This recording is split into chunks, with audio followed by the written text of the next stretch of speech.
Sometimes discouragement comes in, and we think, Lord, did I really hear you? Did I really hear what you asked me to do, and am I doing what you want me to do?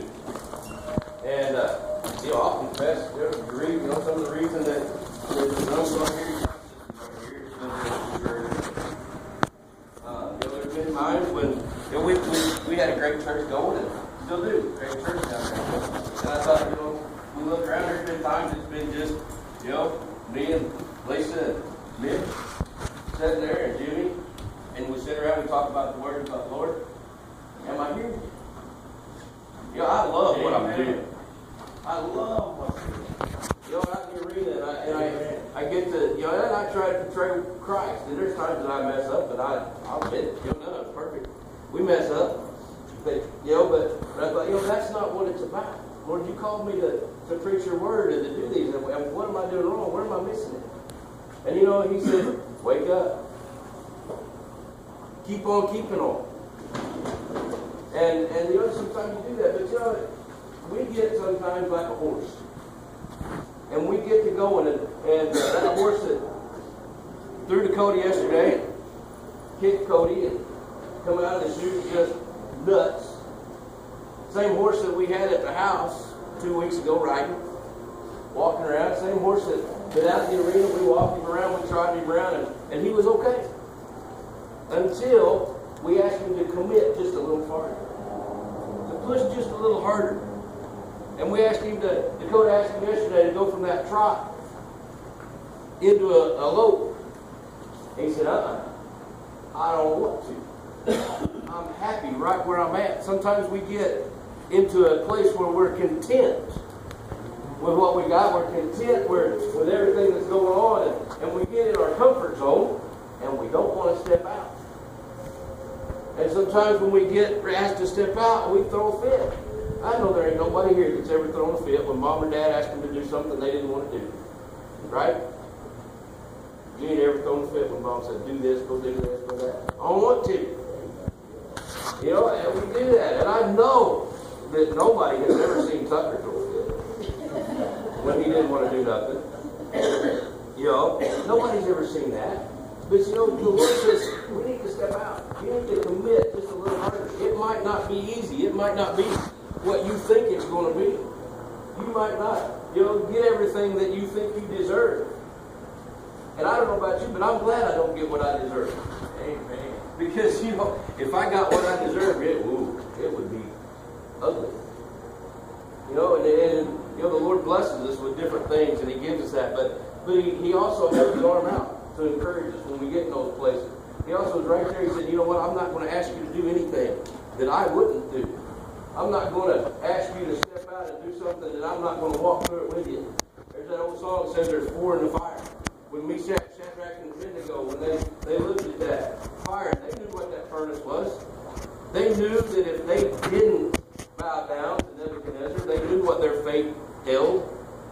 And when he came to them, he said what? He said, y'all need to bow down to me. Y'all need to honor that statue. You need to honor that commitment, that thing that I've set out there, that law that I've put into place. You need to honor that. They said, no, the only thing we need to honor is our Lord. We need to honor God. And they knew what that meant. Because it said right there in His law that if you don't do it, you will be cast into the fire. And Nebuchadnezzar got a little aggravated because he liked them old boys. He was friends with them. And he said, well, guys, all you got to do is just fake it. Just bow down for a little bit and fake it. But you know what? When we fake honor in this world, the world sees it. The world wants to know, are you really what you say you are? Are you really committed to that? Or are you just here to put on a show? Are you just here for the good stuff? There's times when, you just want to go to a place and you put up with the lousy food because they got the best pie in the world. You put up with some stuff just to get the sweet stuff. It's kind of like Lisa. She puts up with stuff just because of my sweetness. Yeah, right. but they said, no, we ain't going to do it. And he said, well, I'm going to throw y'all in the fire. And they said, well, I guess you're going to have to. And And when they said that, never said, well, just make that old fire a little bit hotter. Stoke that furnace up and we'll just see if that don't change their mind. And you know, I don't know about you, but if they opened the door of that furnace and that guy that opened the door fell over dead without ever going in it, I'd be a little nervous. I'd be wondering, this ain't looking good. That's going to hurt a little bit. But you know, Nebuchadnezzar, he'd sit there to them and they looked at him and they said, you know, our God is able to deliver us. But even if he doesn't, I'm still going to serve him. Even if he doesn't, I'm going to serve him. You know, that took a lot of guts. That took a lot of commitment. And that's what this whole world has a lot of lack of today, is commitment. Everybody just wants to commit just good enough to get by. It used to be if I went up to somebody, if I went up to Cody and said, you know, we got a deal and we shook hands on it, it's done. Where it says let your yes be yes and your no be no. But today, it's let the yes be yes if it's good for me, and the no be no if it's good for me, but if it's not good for me, I don't give a rip. You know, contracts don't mean anything anymore because we've got the little dirty lawyers. My son's going to be one of these days back there. But we got the lawyers that will say, you know what, that paper don't mean anything. I'm still going to sue you, Bob. I'm still going to take you for whatever you got. I don't care what I sign. I don't care if I sign a release. I don't care what it is. That don't mean nothing to me. Because what's in it for me is for me, and what's in it for you, I don't care about. I don't care about you furnishing all this stuff so I can have fun and I can do what I want to do. I don't care about that. I just want some money. You know, money's not bad. It's the love of it that's bad. You know, we get a little bit greedy once in a while. Say, you know, if I go get me an attorney, I could probably get another extra $1,000 or $2,000. And that old attorney says, yeah, and I get 30 to 40% of it, so go right ahead. Go ahead and do that.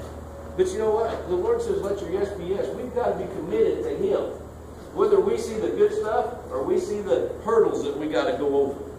We've got to be willing to say, you know what? I'm committed to you, Lord, no matter what. No matter, like that song says, what the old devil throws in the way. No matter what temptations come our way. And you know what? This world is full of temptations. And I'll tell you this. Sin is fun. How many believe sin's fun? Yeah. For a time. But it will cost you more than you are willing to pay.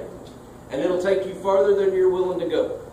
You know, when you start to look at some of the sins in this world that are fun, look at the price that people have paid for it. Just watch the news and see what has got sin that got them into it has taken them to. You know, I saw some pictures the other day. There was a thing on there that the news put on it, and it was what the person looked like prior to getting addicted to meth and what they looked like a year later. That price that they paid for that rush, and now what their body looks like today. You know, 15, 16-year-old leg girl looks 105, strung out. You know, it'll take you farther. It'll take you a lot farther than you want to go. And once you get on that old black train, it's hard to get off. No matter what, you know, in this whole world. And I guarantee you this, the devil will dress things up in a really nice package. I done a message one time, and I had a couple of coffee cups sitting up here. And in one of them, I took it out and I rolled it in the mud and the dirt, and I mean, that cup looked nasty.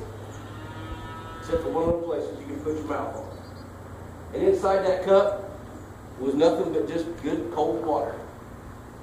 And then I went and I found me another cup that looked really good on the outside. And I mean, it was, you know, had some bling on it. It looked sharp. It was a good looking cup. And on the inside, I put a little bit of mustard and cayenne pepper. I put a little bit of anything and everything I could come up with. I put a little bit of alum in it. Some green persimmons. And I stirred that all up. And from up here, I asked, I said, which one would you drink out of? Guess which one they picked. They picked that pretty cup. That one that was really nice and attractive on the outside. And me being the nice person I am, I gave them a drink. I picked that cup over and I said, now, And I held it up here, buddy. I said, all right, you pick this cup, right? That's the one you pick. Yep, that's the one I picked. I said, you're sure? You don't want that other cup? You know, we're playing like Bonnie Hall, let's make a deal. You know, I held that up. I said, that's the one you want. Yep, that's the one I want. I said, now you're going to drink out of it. Yep, I will. He did. Guess what? He didn't like it. The taste wasn't what he wanted. It was nasty. I mean, he spit for about 20 minutes trying to get that taste out of his mouth. And you know what? Until he got to a point where he could get to that fresh water to rinse his mouth out, so he could get some of the good stuff, he had that bitter taste in his mouth. Sin's no different. Sin's no different than that. You know what? Too many times today, and I hope that I never get to a point that that's where I'm at, but a lot of places today, they don't want to talk about sin. They don't want to tell you that there's stuff out there that you shouldn't do. There's stuff out there that the Lord says, that's off limits. They just want to pat you on the back and say, oh, it'll be all right. Just go to the mall.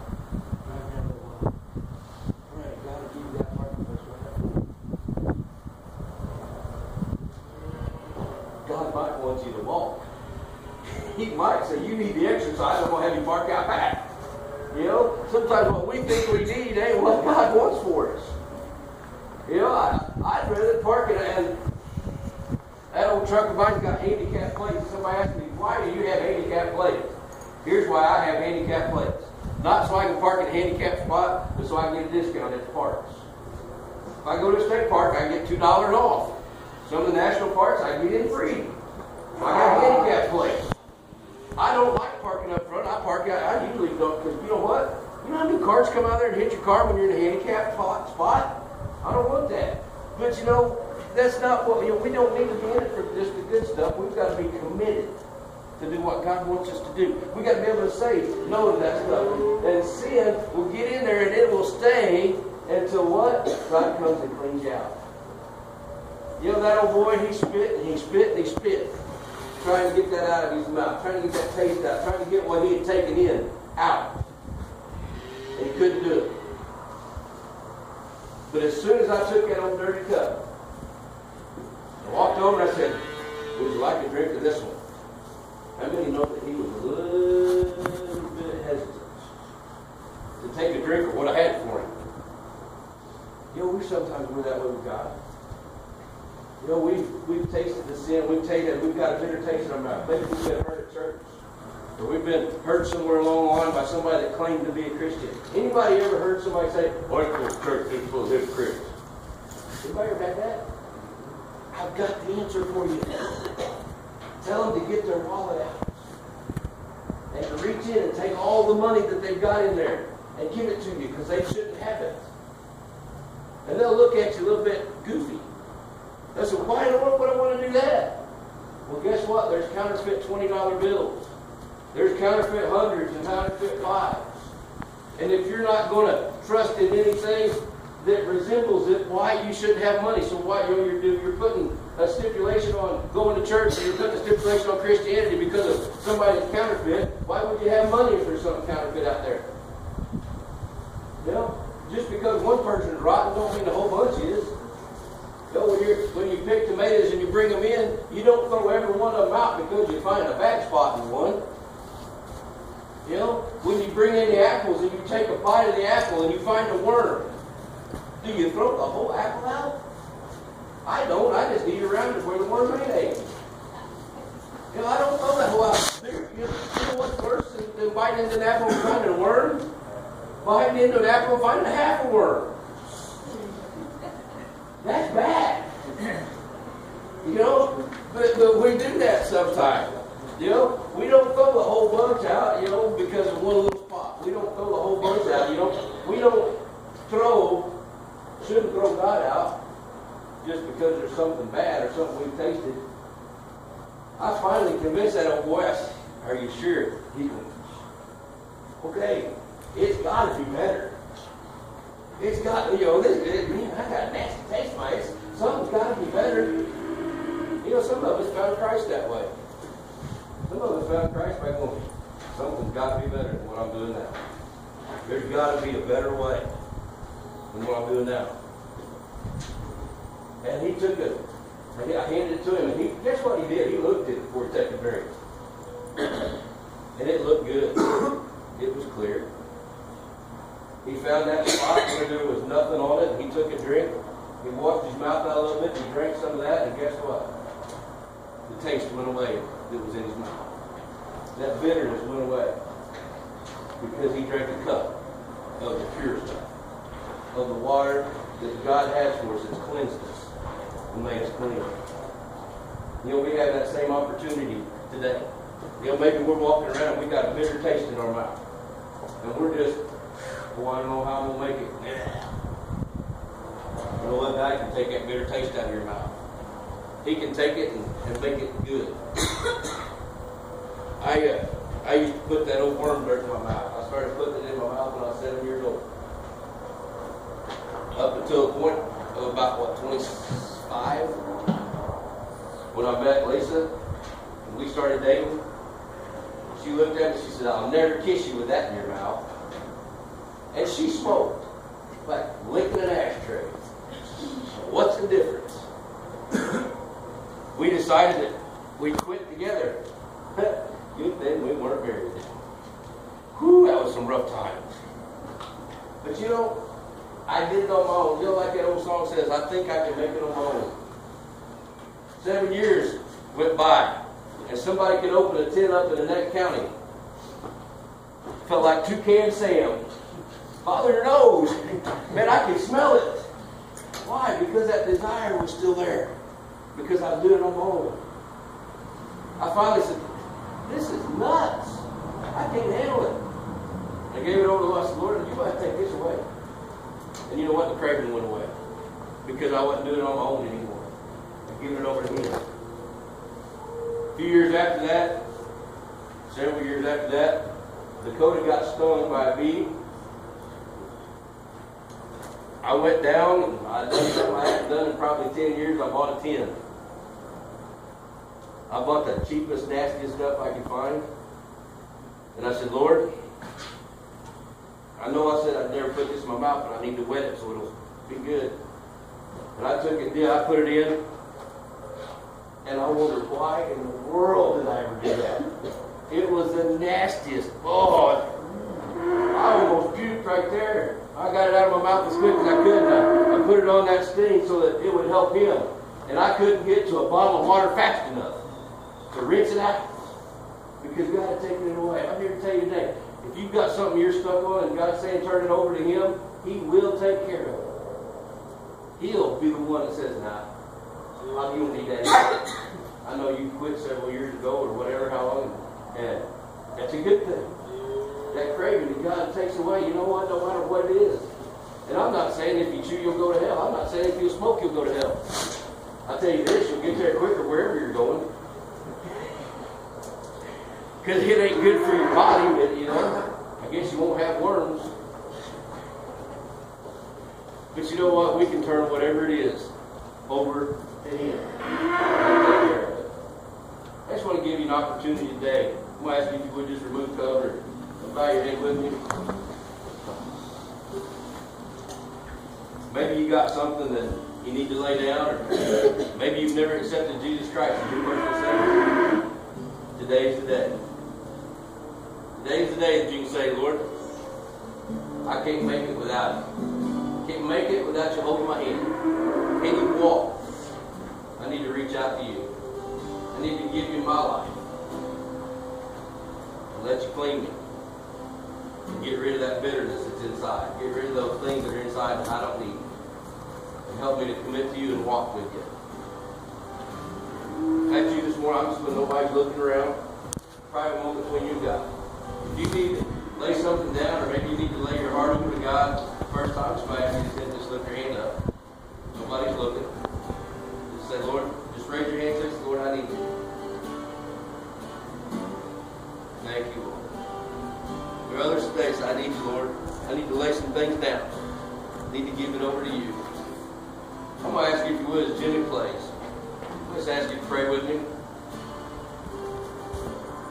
Dear Jesus, thank you for giving your life for me, for making a way that I can have heaven as my home. That hope of being with you. Thank you. Lord, I know I've not been doing the things I should be doing. Lord, there's things that I have been doing I shouldn't be. And I ask for your forgiveness. I ask you, Lord, that you just come in and clean me. Make me your child today. Lord, as I lay these things down, I need your strength to get through. To take away those temptations. Lord, or just help me to get through them. Help me to say no. Lord, you paid a price that I couldn't afford. You've done it for me. And I'm sorry. And I want to change. I give you myself today. Thank you. In Jesus' name. Amen. You said that this morning from the bottom of your heart. And you didn't repeat every word, no matter. He's listening for one word.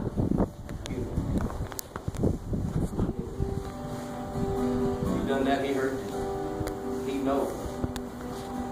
He's there to help you. He's made you a child of his today. And he will be there. Will you be perfect? Absolutely not. There's only one perfect person, that was Jesus. But every day we live for him, we get closer. And we get better. And we strive to make our lives represent his life. As we walk with him. Jimmy, if you would, Jimmy's going to sing another song. We'll just